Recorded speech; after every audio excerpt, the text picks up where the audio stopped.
Bayangkan dunia yang hancur karena perang. Bom berjatuhan dari langit, kota-kota rata dengan tanah, suara ledakan menggema di udara, menghancurkan segala sesuatu yang ada di jalurnya. Asap tebal membumbung tinggi, menutupi langit dengan kegelapan. Jutaan orang terpaksa meninggalkan rumah mereka. Mereka berjalan tanpa tujuan, mencari tempat yang aman. Anak-anak menangis, orang tua kelelahan, dan semua orang membawa beban berat di pundak mereka. Inilah kenyataan pahit dari perang. Kenyataan yang telah disaksikan manusia berkali-kali. Dari Perang Dunia Pertama hingga konflik modern, sejarah penuh dengan kisah-kisah penderitaan dan kehancuran. Perang Dunia Ketiga, konflik berskala global, adalah yang menakutkan. Bayangkan skala kehancuran yang bisa terjadi jika seluruh dunia terlibat dalam perang besar lainnya. Itu akan berbeda dari apapun yang pernah kita lihat. Teknologi militer telah berkembang pesat dengan senjata yang lebih canggih dan mematikan. Dunia telah banyak berubah sejak Perang Dunia terakhir. Kota-kota telah berkembang, teknologi telah maju, dan cara kita berperang juga telah berubah. Teknologi telah maju dengan kecepatan yang luar biasa. Dari drone yang bisa menyerang dari jarak jauh, hingga senjata laser yang presisi, perang modern sangat berbeda dari masa lalu. Saat ini, kita memiliki senjata yang jauh lebih kuat daripada yang bisa dibayangkan beberapa dekade yang lalu. Senjata nuklir, rudal balistik dan pesawat tempur canggih adalah ancaman nyata yang bisa menghancurkan dunia dalam sekejap. Konsekuensi dari perang global di abad ke-21 akan sangat menghancurkan. Tidak hanya akan ada kerugian manusia yang besar, tetapi juga kerusakan lingkungan yang parah. Itu adalah pikiran yang mengerikan, tetapi harus kita hadapi. Kita harus menyadari bahaya yang ada di depan kita dan bersiap untuk menghadapinya. Kemungkinan konflik semacam itu mungkin tampak jauh. Kita mungkin merasa aman di kota-kota kita yang damai dan di pedesaan yang tenang. Bagaimanapun, kita hidup di masa yang relatif damai. Kita bisa menikmati kehidupan sehari-hari tanpa takut akan perang. Tapi sejarah mengajarkan kita bahwa perdamaian adalah hal yang rapuh. Hanya butuh satu percikan untuk memicu konflik besar. Itu bisa hancur dalam sekejap. Satu ledakan, satu serangan, dan semuanya bisa berubah. Untuk mencegah perang dunia lagi, kita perlu memahami bahayanya dan bekerja sama untuk menemukan solusi damai untuk masalah kita. Diplomasi dan dialog adalah kunci untuk menjaga perdamaian. Masa depan tidak ditentukan sebelumnya. Kita memiliki kekuatan untuk membentuknya. Terserah kita untuk menciptakan dunia di mana perang bukanlah pilihan. Dunia di mana anak-anak bisa bermain dengan aman dan masa depan penuh harapan. Perang tidak terjadi begitu saja. Ini adalah hasil dari serangkaian peristiwa dan ketegangan yang telah berlangsung lama. Perang seringkali merupakan hasil dari ketegangan yang sudah lama membara, yang mungkin telah berlangsung selama bertahun-tahun atau bahkan puluhan tahun. Bayangkan dua negara memperebutkan sebidang tanah. Tanah ini mungkin memiliki nilai strategis atau sumber daya yang sangat penting. Keduanya percaya itu memang milik mereka, dan mereka memiliki alasan sejarah atau budaya yang kuat untuk mendukung klaim mereka. Tidak ada pihak yang mau mengalah, karena mengalah berarti kehilangan sesuatu yang mereka anggap sangat berharga. Ketidaksepakatan semacam ini, jika tidak diselesaikan secara damai, dapat meningkat menjadi konflik yang lebih besar. Diplomasi seringkali menjadi garis pertahanan pertama, tetapi tidak selalu berhasil. Persaingan ekonomi juga bisa menjadi sumber ketegangan. Negara-negara bersaing untuk mendapatkan sumber daya dan pengaruh di pasar global. Negara-negara bersaing untuk mendapatkan sumber daya dan pengaruh. Minyak, gas, dan mineral adalah beberapa contoh sumber daya yang sering menjadi penyebab persaingan. Terkadang, persaingan ini bisa berubah menjadi permusuhan dan agresi. Ketika satu negara merasa terancam oleh kekuatan ekonomi negara lain, mereka mungkin merespons dengan kekuatan militer.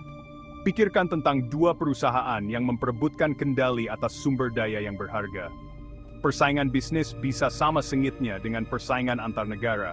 Mereka mungkin menggunakan taktik yang tidak etis atau bahkan kekerasan untuk mendapatkan keuntungan.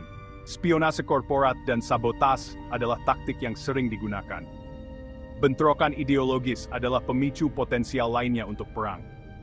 Ideologi politik dan agama seringkali menjadi sumber ketegangan yang mendalam.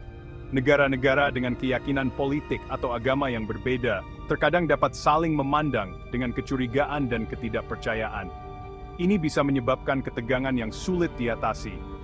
Bayangkan dua kelompok orang yang memiliki ide yang sangat berbeda tentang bagaimana suatu negara harus dijalankan. Ketidaksepakatan ini bisa sangat mendalam dan sulit untuk diselesaikan. Ketidaksepakatan ini, jika tidak dikelola dengan baik, dapat menyebabkan kekerasan dan kerusuhan. Protes bisa berubah menjadi kerusuhan, dan kerusuhan bisa berubah menjadi perang. Penting untuk diingat bahwa perang bukanlah jawabannya. Perang hanya membawa penderitaan dan kehancuran. Selalu ada cara damai untuk menyelesaikan perbedaan kita. Diplomasi, mediasi, dan dialog adalah alat yang kuat untuk mencegah konflik. Dengan memahami potensi penyebab konflik, kita dapat berupaya untuk mencegahnya meningkat menjadi sesuatu yang jauh lebih berbahaya. Pendidikan dan pemahaman adalah kunci untuk menciptakan dunia yang lebih damai. Perang Dunia Ketiga tidak akan terbatas pada medan perang. Itu akan mempengaruhi setiap penjuru dunia. Perdagangan internasional, sumber kehidupan ekonomi global, akan terhenti. Bayangkan toko-toko dengan rak kosong dan orang-orang berjuang untuk menemukan kebutuhan pokok. Dampaknya pada kehidupan manusia tidak akan terukur. Jutaan orang akan binasa, tidak hanya karena pertempuran, tetapi karena kelaparan, penyakit, dan pengungsian. Bayangkan keluarga terpecah belah, terpaksa meninggalkan rumah mereka, hanya dengan pakaian di tubuh mereka. Ekonomi global akan runtuh, menjerumuskan dunia ke dalam depresi yang dalam dan berkepanjangan. Bayangkan kehilangan pekerjaan, tabungan dan rumah Anda, semua karena perang yang terjadi ribuan mil jauhnya. Tatanan masyarakat seperti yang kita kenal akan hancur berkeping-keping. Ketakutan, ketidakpercayaan, dan paranoia akan menjadi hal yang biasa. Bayangkan hidup di dunia, di mana Anda terus-menerus mengkhawatirkan keselamatan Anda dan keselamatan orang yang Anda cintai. Bagian 4. Bayangan perang nuklir. Salah satu aspek paling menakutkan dari potensi Perang Dunia Ketiga adalah ancaman senjata nuklir. Senjata pemusnah massal ini memiliki kekuatan untuk melenyapkan seluruh kota dalam sekejap, meninggalkan kejatuhan radioaktif yang akan mencemari lingkungan hingga generasi mendatang. Bayangkan kilatan yang menyilaukan, diikuti oleh deru yang memekakan telinga, langsung menguapkan segala sesuatu yang dilaluinya. Penggunaan satu senjata nuklir saja akan menjadi bencana global, tetapi perang nuklir skala penuh akan menjadi horor yang tak terbayangkan. Itu akan menghasilkan musim dingin nuklir, periode kegelapan dan dingin yang berkepanjangan yang disebabkan oleh sejumlah besar asap dan debu yang dilepaskan ke atmosfer. Ini akan menghalangi matahari, yang menyebabkan gagal panen, kelaparan yang meluas, dan runtuhnya ekosistem global. Bayangkan dunia yang diselimuti kegelapan, di mana matahari adalah kenangan yang jauh. Ancaman perang nuklir adalah pengingat nyata akan taruhan tinggi yang terlibat dalam konflik internasional, dan kebutuhan mendesak akan diplomasi dan penyelesaian damai. Bagian 5. Planet kita yang terluka. Perang meninggalkan bekas luka yang tak terhapuskan di planet ini. Setiap ledakan, setiap tembakan, dan setiap serangan udara tidak hanya menghancurkan kehidupan manusia, tetapi juga merusak lingkungan kita. Perang Dunia Ketiga akan menghancurkan ekosistem bumi yang rapuh. Hutan yang dulunya hijau dan subur akan berubah menjadi abu dan arang. Bayangkan, hutan luas dibakar oleh badai api, menyebar tanpa kendali, menghanguskan segala sesuatu yang ada di jalurnya. Keanekaragaman hayati mereka yang kaya hilang selamanya. Hewan-hewan yang tidak bersalah akan kehilangan habitat mereka, memaksa mereka untuk melarikan diri atau mati. Penggunaan bom, senjata kimia, dan teknologi penghancur lainnya akan meracuni udara, air, dan tanah kita. Zat-zat beracun ini akan menyebar, mencemari sumber daya alam yang kita andalkan untuk bertahan hidup. Konsekuensi lingkungan jangka panjang akan menjadi bencana besar, menyebabkan kerusakan yang tidak dapat diperbaiki pada ekosistem kita. Berpotensi memicu perubahan iklim yang tidak dapat diubah, mempercepat pencairan es di kutub, dan meningkatkan suhu global, dan membuat sebagian besar planet ini tidak dapat dihuni. Kota-kota yang dulunya ramai akan menjadi kota hantu, ditinggalkan oleh penduduknya yang melarikan diri dari bencana. Bayangkan naiknya permukaan laut yang menelan kota-kota pesisir, mengubah mereka menjadi lautan yang tak berujung. Peristiwa cuaca ekstrem menjadi lebih sering, dan seluruh spesies punah. Badai, banjir, dan kekeringan akan menjadi hal biasa, menghancurkan kehidupan dan mata pencaharian. Polusi tidak akan terbatas pada satu negara atau benua. Itu akan menyebar ke seluruh dunia, mencemari setiap sudut planet ini. Itu akan menyebar ke seluruh dunia, mempengaruhi semua orang, terlepas dari peran mereka dalam konflik. Tidak ada yang akan terhindar dari dampaknya, mempengaruhi semua orang, terlepas dari peran mereka dalam konflik. Bayangkan menghirup udara yang pekat dengan asap dan racun, meminum air yang terkontaminasi. Bayangkan menghirup udara yang pekat dengan asap dan racun, meminum air yang terkontaminasi, dan berjuang untuk menemukan makanan di dunia yang tercemar.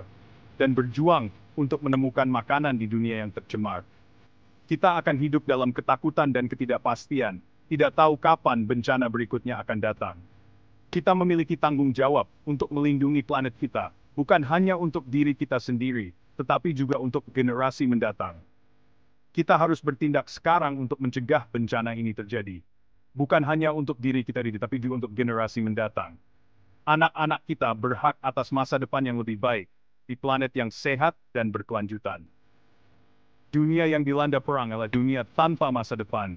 Kita harus bekerja sama untuk menjaga perdamaian dan melindungi planet kita dari kehancuran.